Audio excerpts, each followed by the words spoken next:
Sa mga balitang pang-consumer at kalakalan po naman, abay, mabigat-bigat po na tinatayang dagdag singil ngayon sa ilang produktong petrolyo ngayon pong linggong ito. Sa programang ito, sinabi po ni Oil Industry Management Bureau Director Rino Abad na posible pong 5 hanggang 6 na piso ang magiging patong per liter sa diesel. Yan daw po ay ayon sa unang 4 na araw ng trading. Nasa 7 hanggang 8 piso naman daw per liter ang nakikitang patong sa halaga po ng kerosene.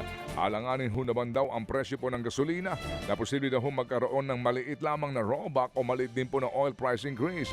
Paliwanag pa po ni Abad, ito'y dahil pa rin sa epekto ng sigalot sa gitnang silangan sa supply ng langis. If you notice, talagang pinupush na ho talaga yung negotiation. Ayaw bitawan na yan ng US kasi alam na rin nila, nararamdaman nila na hindi pwede ma-prolong yung mga around 10 million barrels na hindi na ilalabas sa Persian Gulf. Otherwise, magkakaroon ng tightness. Yan po ang tinig ni DOE Oil Industry Management Bureau Director Rino Abad. Ikinagulat naman po ng mga ekonomista ang pagbagal ng inflation o antas ng pagtaas ng presyo ng bilihin at serbisyo nitong Mamayo. Sa datos nga po ng Philippine Statistics Authority o PSA, naitala sa 6.8% ang inflation noong nagdaang buwan. Mas mabagal po yan kumpara sa 7.2% na naitala noong Abril at mas mababa rin sa 7.1 hanggang 7.9% na pagtataya ng Bangko Sentral ng Pilipinas.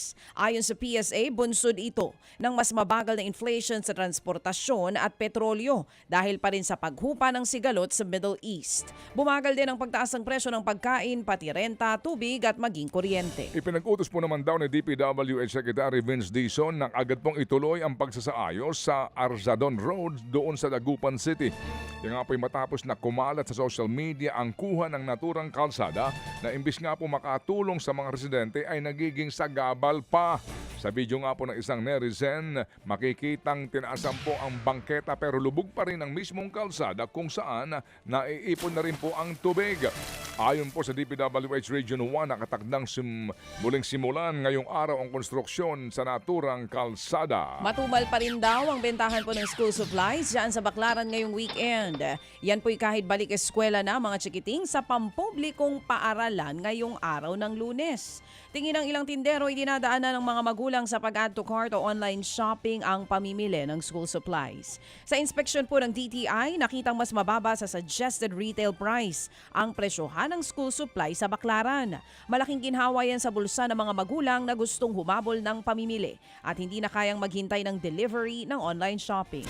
Mga kapatid, patuloy po kayong tumutok sa 105.9 True FM para sa totoong balita, impormasyon, music and entertainment. Mag-subscribe sa aming YouTube channel at podcast at sundan nyo kami sa Facebook, Instagram, X at TikTok sa True Network PH. Bisitahin din po ang aming official website, truefm.ph. At panoorin din kami sa True TV Signal, Channel 19. Kami po ang 105.9 True FM. Laging true sa'yo, kapatid.